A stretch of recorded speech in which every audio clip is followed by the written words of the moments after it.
Sekali lagi dong kasih tepuk tangan buat Tuhan Yesus. Amin.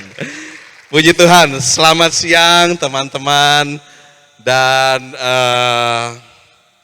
puji Tuhan bisa lagi kasih sesuatu nih buat anak-anak EYC dan juga tentunya kayaknya ada anak GC juga ya beberapa.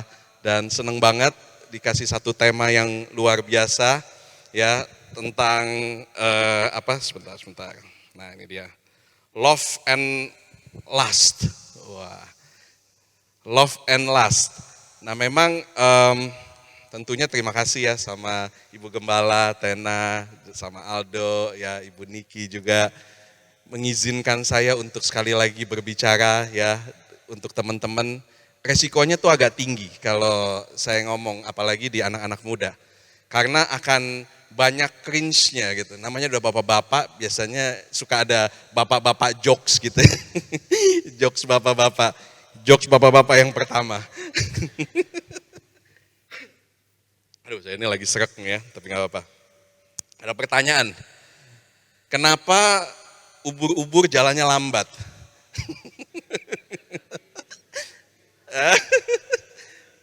Punya kaki. Ada yang bisa tebak? Apa tuh? Kalau cepet buru-buru gitu ya. Bukan ubur-ubur. Cringe ya? Nah ini kedua nih, ya pertanyaannya. Kalau tiba-tiba ada pertanyaan datang sama teman-teman, kenapa lambat nggak nikah-nikah? Nah, kenapa lambat nggak nikah-nikah? Kan ada tuh yang udah, tapi belum nikah-nikah. Ayo, jawabannya apa tuh? Mungkin Yolanda mau jawab lagi. Yolanda langsung nunduk. Kenapa lambat gak nikah-nikah? Karena kalau cepet-cepet nanti menderita. Nah teman-teman, ya siapa yang lagi pacaran? Yang lagi berhubung, wah ada 1, 2, wah ini mah udah kawin. Udah married. Siapa? Ya gak apa-apa tunjuk tangan biar tahu nih, biar kena nih ininya nih. Langsung oh ada ya. Oke. Thank you. Siapa yang baru putus? Waduh, baru putus. Aduh. I feel you, bro. Oke. Siapa yang LDR? Nah.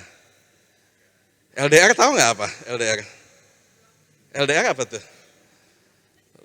Long distance itu kemarin. Kalau sekarang tuh, long delay relationship. Itu kemarin dulu. Kalau hari ini lo doang relationship gitu ya. Artinya kita masih sendirian. Lo doang kita sendiri relationship. Sama Tuhan aja relationship.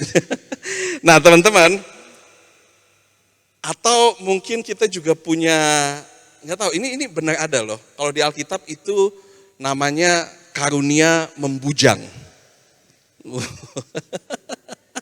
Itu bahasa Alkitab ya. Anak sekarang tahu nggak ya karunia membujang tuh memang dikaruniai untuk sendiri gitu. Ada nggak? Ya nggak tahu ya. Tapi saya tuh punya teman loh. Saya punya teman ya, dia orang luar sih ya, dan dia itu betul-betul yakin bahwa dia itu punya karunia membujang. Jadi dia memang memilih untuk nggak kawin gitu ya. Dan ya itu nggak gampang ya. Tentunya harus betul-betul, dan aku bisa lihat sendiri bahwa dia tuh punya pelayanan karena dia memilih untuk tidak menikah dan dia merasa bahwa itu ada dalam hatinya, dan pelayanannya bertumbuh, dia sibuk, dia menghasilkan banyak jiwa-jiwa, buahnya banyak di mana-mana. Ya itu ya, Rasul Paulus juga begitu ya di dalam firman Tuhan. Tetapi mungkin di sini ada juga nggak apa-apa juga ya, siapa tahu mau mendedikasikan diri kepada Tuhan gitu daripada maksa-maksa tapi nggak maksimal. Tetapi kalau 1 bulan ini kita sudah ngomong benar ya, di bulan ini minggu terakhir nih ya, kita ngomong soal love and lust. Dan saya ketika Kak Aldo minta saya, dan saya kan langsung lihat-lihat apa yang Kak Aldo kasih, apa yang Tena kasih, ya itu udah lengkap banget sih sebetulnya. Sehingga sekarang kita nyanyi-nyanyi aja kali ya.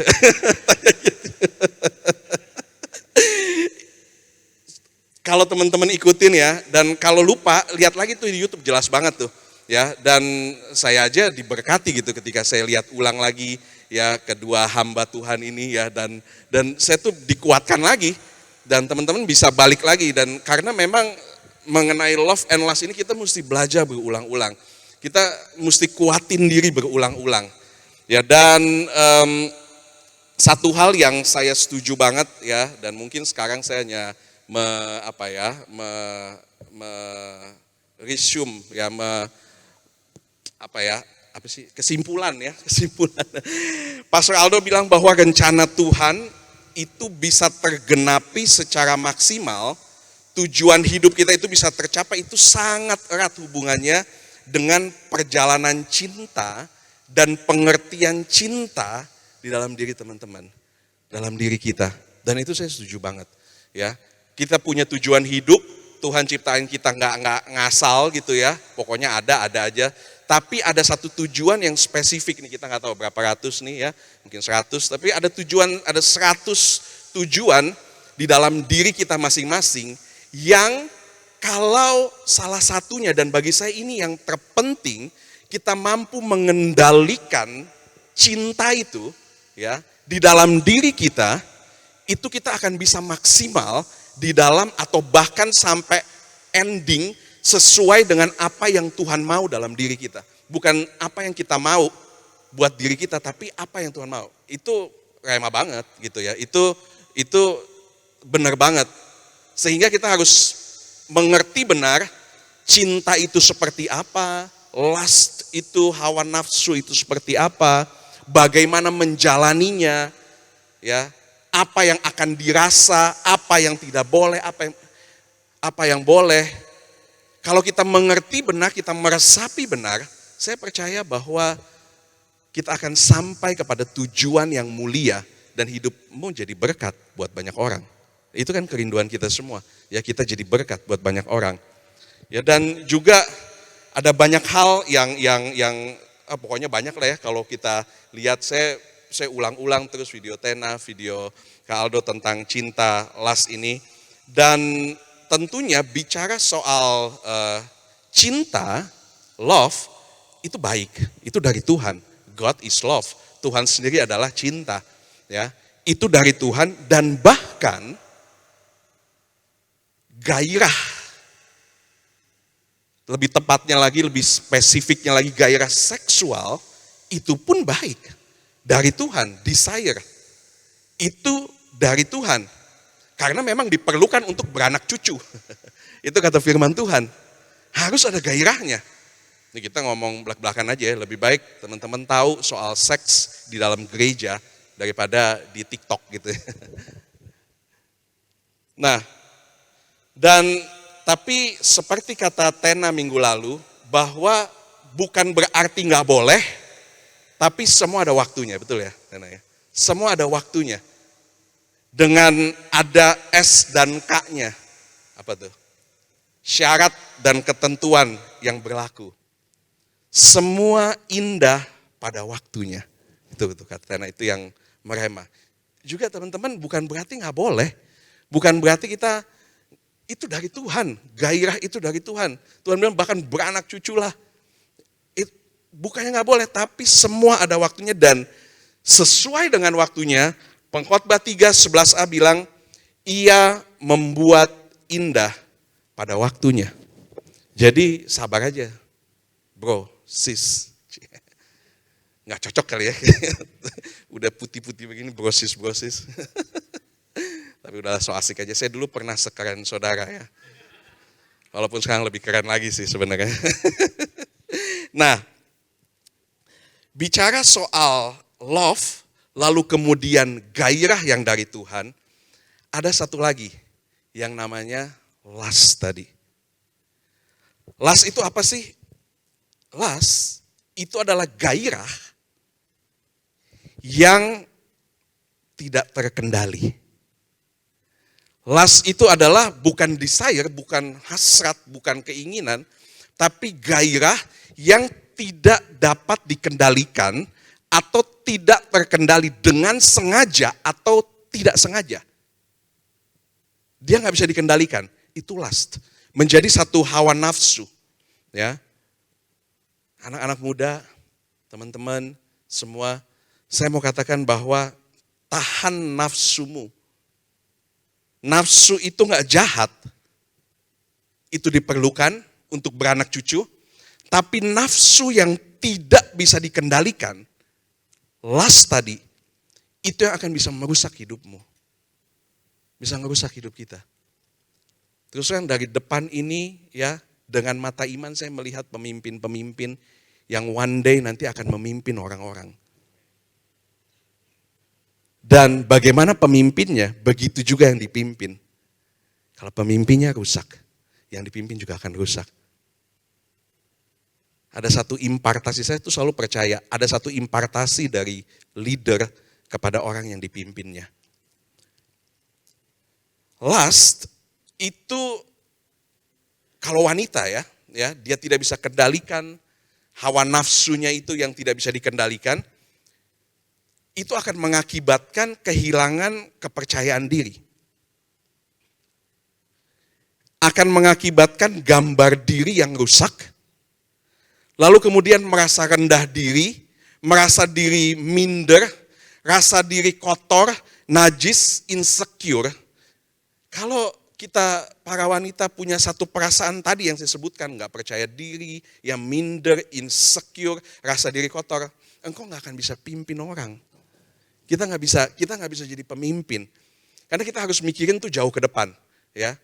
Kita harus mikirin tuh beberapa tahun lagi, 5 tahun, 10 tahun ke depan kita jadi apa. Itu akan menentukan bagaimana kita berlaku di hari ini. Termasuk dalam hal ini soal cinta tadi, soal gairah tadi. Nah kalau pria, kalau dia punya gairah yang tidak bisa dikendalikan atau tidak mau dikendalikan, pria akan kehilangan kemampuan untuk menjadi pemimpin. Pria itu leader di dalam rumah tangga, ya mungkin di dalam, ya walaupun sekarang banyak pemimpin wanita di kantor, tapi pria ditakdirkan untuk menjadi pemimpin. Tapi kalau dia gagal dalam hal hawa nafsu, khususnya seksual, dia akan kehilangan kemampuannya ya untuk memimpin, dia akan punya rasa tertuduh yang amat sangat, itu selalu tuduhan-tuduhan itu ada, ya, sehingga dia nggak bisa maksimal, dan dia akan memandang nantinya, saya akan bicara tuh nantinya, memandang wanita itu jadi hanya sebagai objek seksual yang akan merusak ketika engkau berumah tangga nanti. Ya. Untuk bagi pria nih ya, kalau kita nggak bisa tahan hawa nafsu kita, lust itu, kelak ketika kita menikah nanti, itu nggak akan hilang loh.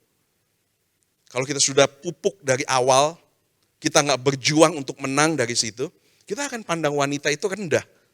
Hanya sebagai objek seksual, dan itu akan dirasa oleh calon istri kita nanti, dan itu akan membuat rumah tanggamu berantakan.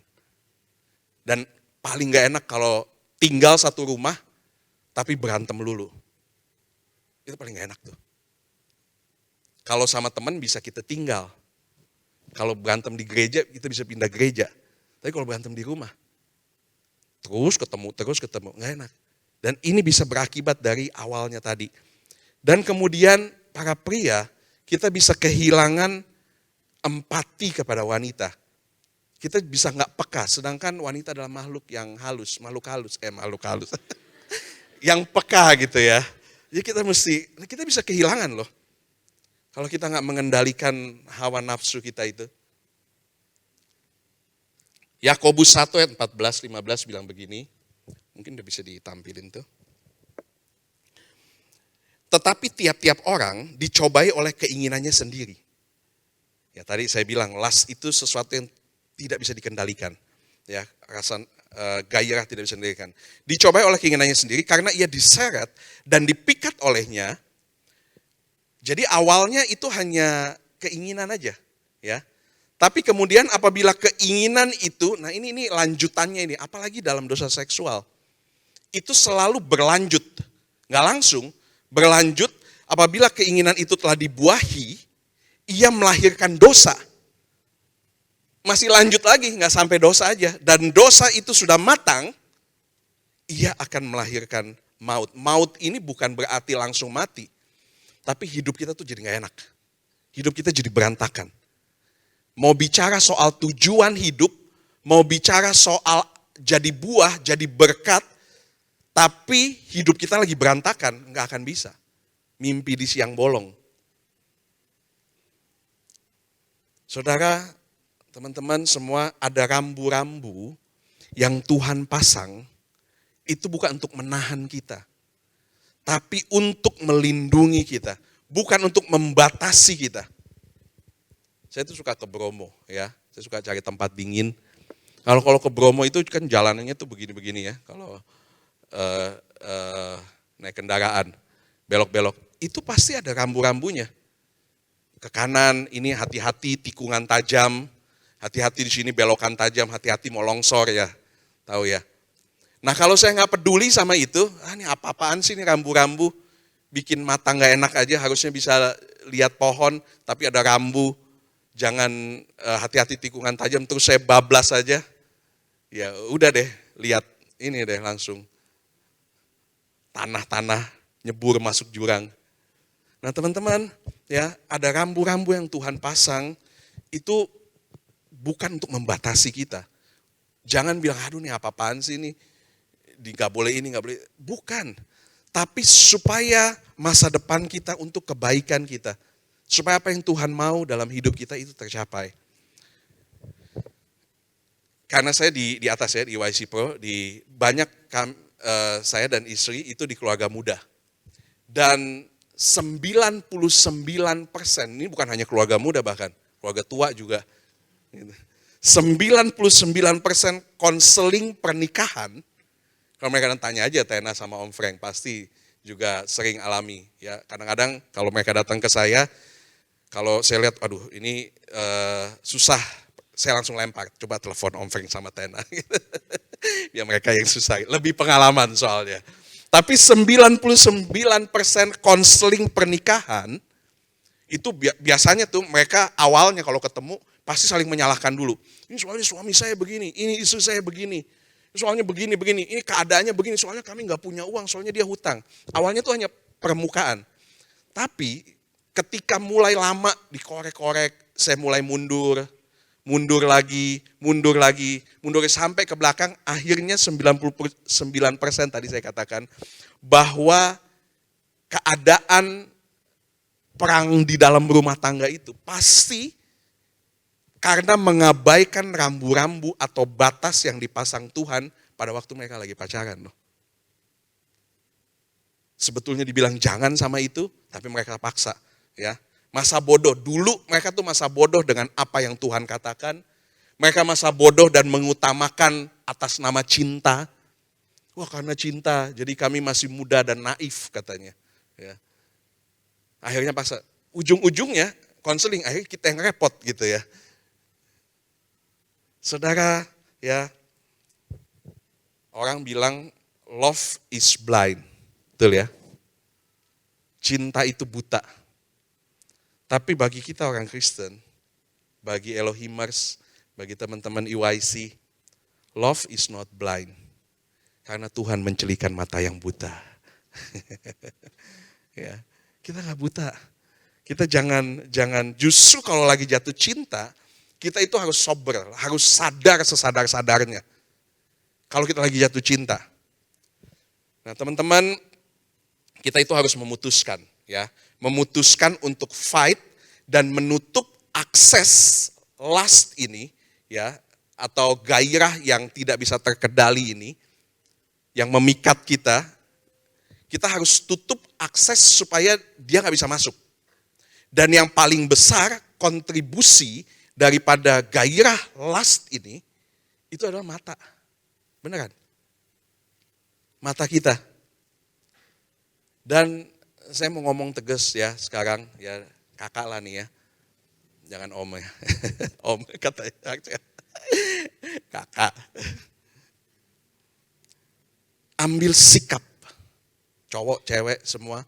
Jaga matamu, karena dari mata itu masuk ke pikiran dan dia akan menjadi tindakan dan menjadi dosa. Jaga mata. Saya bukan mau pamer, tapi saya mau bagiin value hidup saya. Saya sudah sejak lama ya menetapkan dalam diri saya itu, karena itu harus ditetapkan untuk jaga mata, beneran. Bukan berarti saya kuat, karena justru saya tahu saya lemah. Tapi saya jaga mata saya. Dan itu kalau kita kan gampang sekali ya sekarang, di mana-mana itu mata itu sumber, bisa masuk dan bisa bikin pikiran kita tuh jadi kemana-mana gitu, traveling gitu. Dari mata. Waktu itu saya pernah ikut satu perjalanan rohani ke Sungai Nil tuh, naik kapal tuh, ya. Dan di situ ya memang hiburan ya, jadi ada tari perutnya tuh. Tapi saya benar-benar sudah menetapkan itu sudah sejak lama. Ya, udah, saya begitu lihat itu, ya nggak apa-apa, itu lucu-lucuan, hiburan gitu ya, pada ketawa ini. Tapi saya langsung ambil handphone saya, ya. Saya nggak memperhatikan itu, saya scrolling. Lebih banyak lagi, enggak. Enggak ya, saya langsung lihat WA lah, lihat apa, sampai itu udah selesai, baru ketawa lagi. Bukannya sombong, karena saya tahu saya lemah. Saya berusaha untuk jaga di grup WA. Berapa kali saya keluar grup WA, karena ya sama teman-teman SMA, tiba-tiba ada yang kirim gambar ini, gitu ya. Terus saya bilang, bro, gue udah jadi pendeta nih, jangan kirim-kirim begini, udah gak ada gue nih, hormatin dong. Tapi kalau dia ngeyel, wah nggak asik, saya keluar, gitu ya. Baru minta masuk lagi. Enggak ya, saya keluar, bener-beneran keluar. Nanti mereka tuh yang akan masuk, di jangan gitu dong, jangan gitu, gabung lagi. Tapi itu betul-betul saya tetapkan di grup hobi lah, itu banyak itu ya, yang nggak kenal Tuhan. Saya betul-betul berusaha, saya tetapkan. Nah sama juga, kita mesti tutup penghalang supaya lust itu, hawa nafsu itu nggak bisa masuk. Kita harus serius mau berubah. Amin.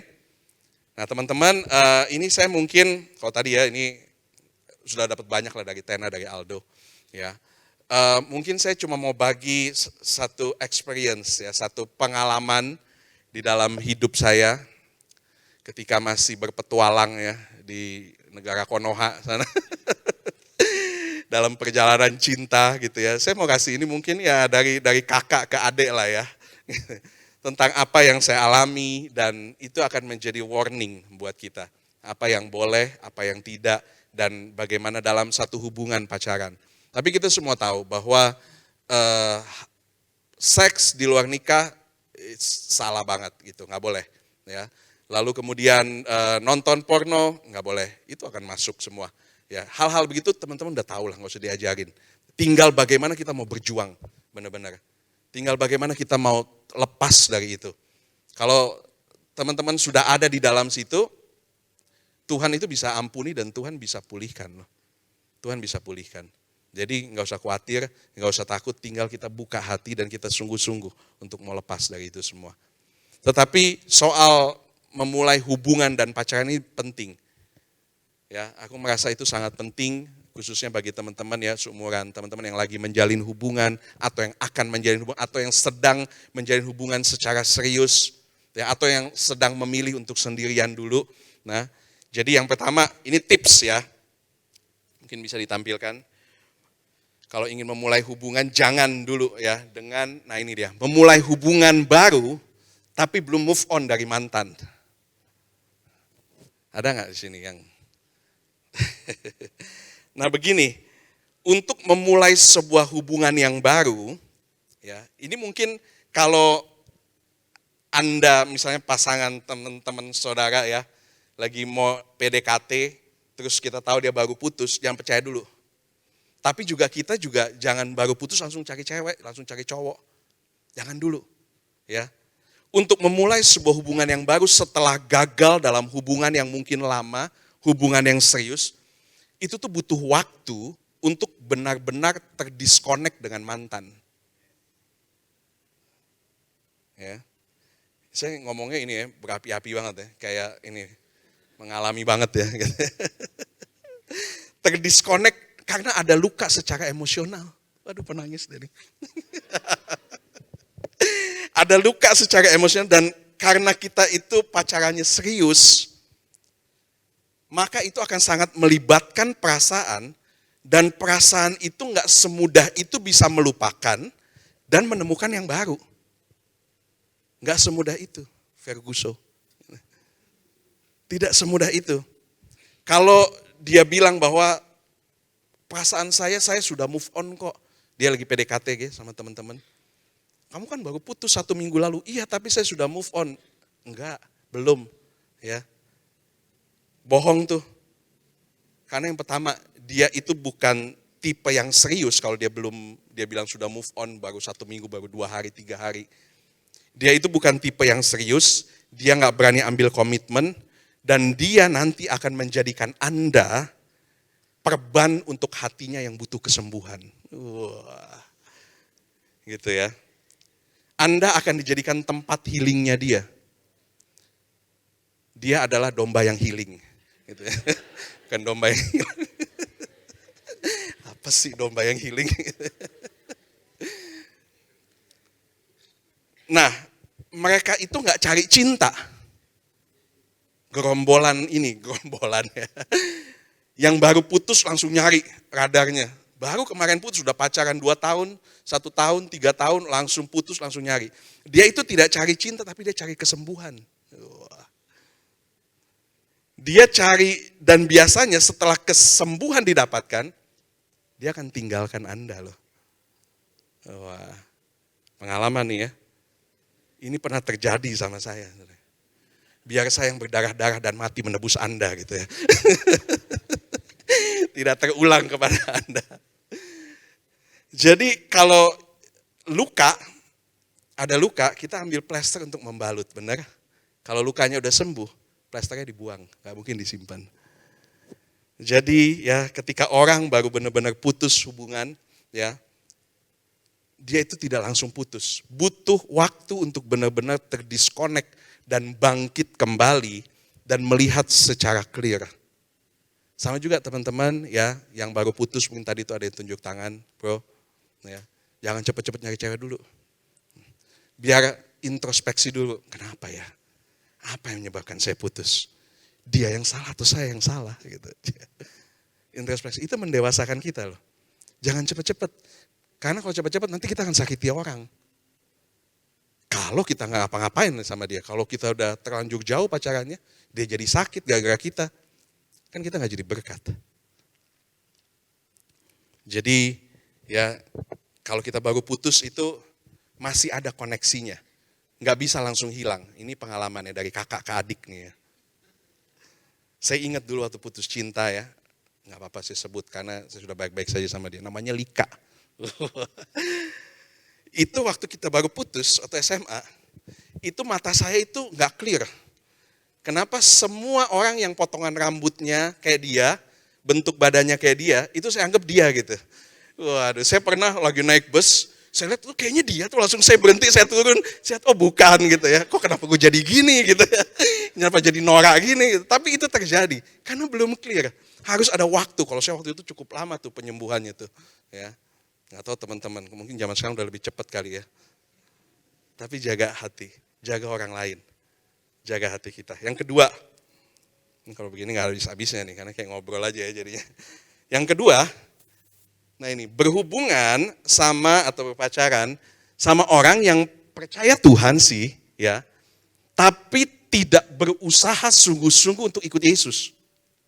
Ini beda ya, bukan saja soal gelap dan terang, tidak bisa bersatu, soal beda keyakinan, wow kita beda keyakinan berarti kita nggak bisa.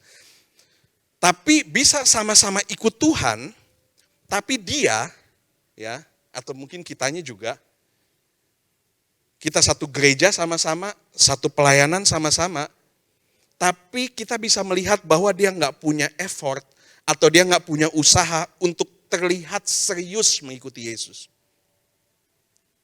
Ya, dia nggak respect sama Tuhan, walaupun dia orang Kristen, walaupun dia satu gereja, walaupun dia sama-sama melayani bagian kita. Tapi kalau kita lihat, ya dia anak Tuhan sih memang, tapi kok dia nggak sungguh-sungguh ya ikut Tuhan, dia nggak respect sama Tuhan, Jangan harap dia akan respect sama kamu loh. Firman Tuhan kan bilang, ya kalau sama yang kelihatan aja kita nggak mengasihi, apalagi sama yang nggak kelihatan aja, gimana sih itu? Ya. Yang kelihatannya kita nggak bisa mengasihi, apalagi sama yang nggak kelihatan gitu ya. Nah teman-teman, percaya kepada Tuhan saja nggak cukup. Ini warning nih bagi para wanita atau para pria. Setan juga percaya sama Tuhan loh. Jadi percaya sama Tuhan aja nggak cukup, tapi percaya dan berusaha bertumbuh itu jauh berbeda. Ketika kita melihat orang itu punya komitmen melayani, komitmen datang ibadah, dia suka melayani Tuhan, dia punya kehidupan spiritual yang benar, ya. Dia suka dengan hal-hal rohani yang terjadi, ya. Dia suka untuk mengembangkan kehidupan rohaninya.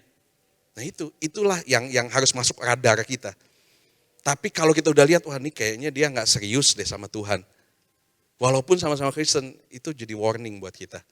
Bukan dia mungkin. Karena akan jadi bencana di kebelakangnya nanti. Carilah orang-orang yang mau berkomitmen dan serius dalam kehidupan spiritualnya. Bukan karena sama-sama Kristen, bukan sama-sama ke gereja. Itu saja nggak cukup, saudara, teman-teman. Karena begini, nanti di dalam kita pacaran, kalau kita jadian, akan ada perjuangan melawan kedagingan dan lust tadi, hawa nafsu. Itu pasti akan ada. Kalau dia nggak rohani, dia cuek sama Tuhan, gampang banget jatuh. Dan itu akan merusak nantinya. Itulah kenapa saya bilang bahwa kita harus cari orang-orang yang berohani. Paling enggak ada sedikit bentengnya gitu loh. Kalau dia mau ini, saya ingat kemarin datang di care, bilang nggak boleh begini, nggak boleh begitu. Jadi punya pagernya gitu loh. Dan kekuatan kita itu datangnya dari Roh Kudus. Carilah orang-orang yang dipenuhi Roh Kudus ya. Jadi kalau pacaran, dia nembak saudara, tanya dulu, udah penuh Roh Kudus belum? Nggak gitu-gitu amat ya, tapi teman-teman bisa lihat lah ya. Tapi puji Tuhan kalau memang dia sudah dipenuhi Roh Kudus, saya yakin dia punya kekuatan tuh untuk menahan. Untuk kalau kita lagi berdua malam-malam di pinggir kuburan, ya dia nggak kabur takut setan gitu maksudnya. Karena dia punya Roh Kudus kasih keberanian. Yang ketiga, ya berhubungan dengan orang yang mengharapkan perubahan setelah pernikahan. Ya. Pernikahan itu bukan untuk sebuah perubahan, tapi pernikahan untuk menyempurnakan yang sudah ada. Itu saling menajamkan tuh. Sudah ada dan disempurnakan. Kalau dia sopan, dia akan jadi lebih sopan di dalam pernikahan, ditajamkan. Kalau dia rajin, dia akan jadi lebih rajin di dalam pernikahan tuh. Kalau dia bertanggung jawab, dia akan lebih bertanggung jawab dalam pernikahan. Tapi, ya kalau dia nggak ada itu dan dia janji, ya bahwa nanti kalau sudah menikah saya akan begini, saya akan rajin deh. Kalau sudah menikah nanti saya akan setia deh. Kalau sudah menikah, bro, sis, lidah tak bertulang. Ya, kita bisa ngomong apa aja. Kata-kata manis itu gampang keluar dari mulut kita. Berapa banyak dari kita yang tentu punya pengalaman kan ya. Tuhan, kalau Engkau lepaskan saya dari ini, saya mau setia sama Tuhan. Tuhan, kalau saya lepas dari utang ini, kalau saya lepas dari masalah ini, saya mau ikut. Kenyataannya enggak gitu-gitu amat gitu. Sulit juga. Dan gampang banget buat ngomong, tapi pada kenyataannya itu sangat sulit dilakukan. Saya akan berhenti lihat porno. Kalau saya sudah menikah, siapa bilang? Enggak. Kalau engkau tidak cut secepatnya, bahkan sampai sudah menikah pun masih bisa terikat. Banget, bisa banget. Saya akan lepas dari pergaulan bebas, free sex misalnya. Kalau sudah menikah nanti, siapa bilang? Saya punya banyak teman-teman di Jakarta yang belum kenal Tuhan. Ya. Mereka ngomongnya tuh ke saya karena saya yang satu-satu yang jadi pendeta tuh dari teman-teman. Aduh, gue sekarang begini ya. Dulu pikirnya kalau udah lepas, kalau sudah menikah saya udah nggak main ke spa mana gitu. Ternyata masih nih saya yang doain lagi gitu. Nggak bisa. Saya akan lebih rajin dan sungguh-sungguh kalau sudah menikah. Susah. Mulailah dari sebelum menikah. Dan teman-teman itu kita mesti lihat. Ya, dia gimana, apakah dia punya janji-janji palsu seperti itu? Kalau bahasa saya dulu, bahasa bapak-bapak tuh speak nabi. Speak doang gitu, speak nabi loh. Jadi pernikahan itu bukan untuk merubah orang, tapi menyempurnakan. Dia akan disempurnakan. Yang keempat, yang cepat aja ya. Kalau tidak ada damai sejahtera. Bagi Anda yang sedang berpacaran atau lagi PDKT, ya, kalau yang LDR sih aman lah ya. Lo doang relationships akan lagi sendirian.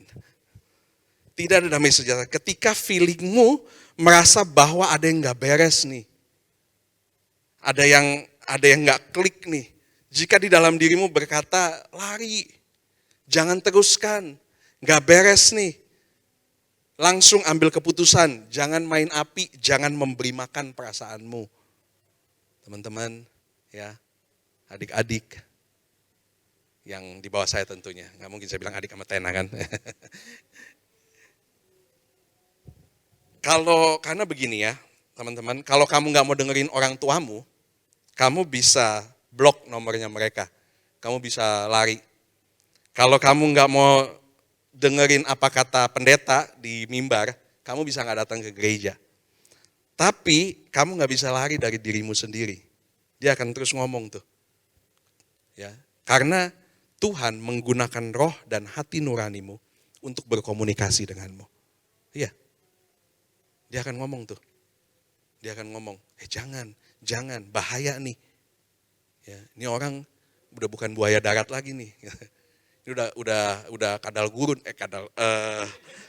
ini udah bahaya nih. Jangan. Jadi kalau Tuhan tidak setuju dengan keputusanmu, Tuhan itu akan memberi peringatan loh. Benar. Tuhan itu akan ngomong. Dengan cara apa? Engkau tidak akan ada damai sejahtera. Engkau akan merasa takut, engkau akan merasa khawatir. Ya, itu akan muncul. Perasaan aneh, ini fisik-fisik aja ya. Kadang perut kejang, itu beneran loh. Kalau nggak damai sejahtera itu begitu.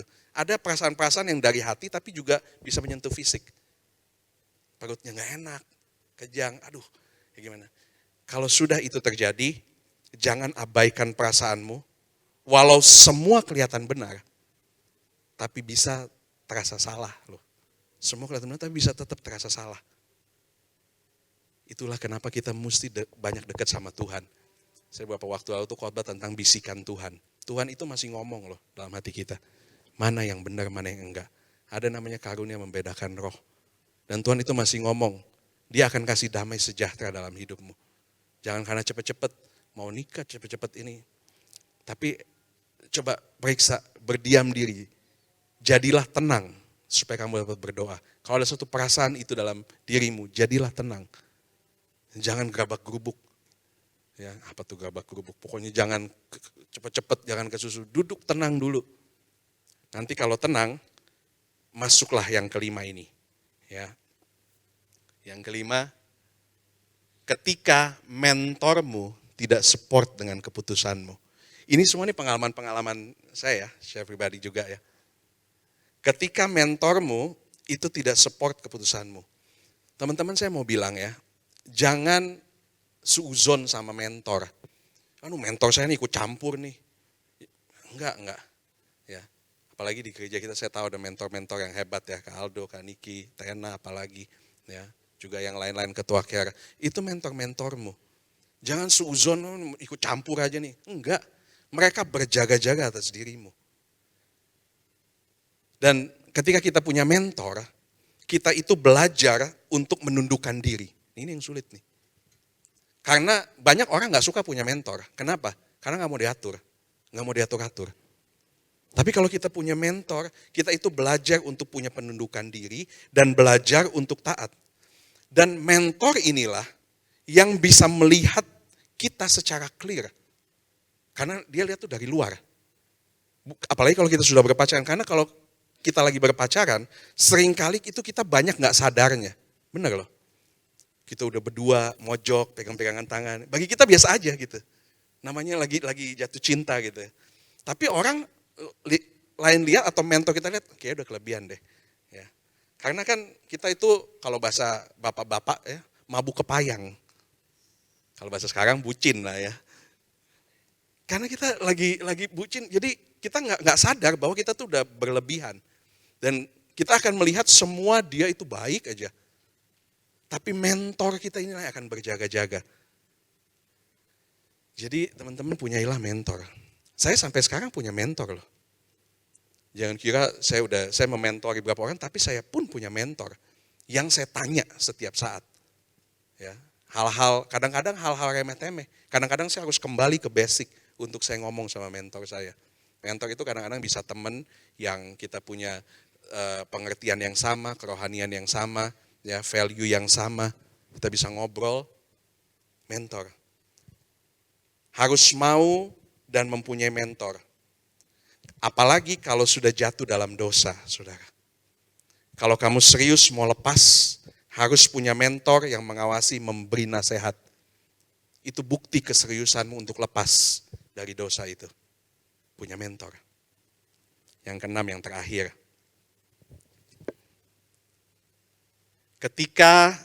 Jadi jangan pacaran ketika tidak ada ketertarikan lagi. Kalau tidak tertarikan, dipaksa, ya, lalu kemudian karena kasihan atau udah jadian, di tengah jalan, kok udah gak ada rasa ya, malah enak berteman ya, cepat putusin. Karena di dalam sebuah pernikahan nanti, ya, soal seks itu nanti udah nomor 2, udah nomor kesekian. Selebihnya itu adalah benar-benar soal saling tarik menarik gitu loh, suka saling mengasihi, dan itu bisa timbul dari saling ketertarikan.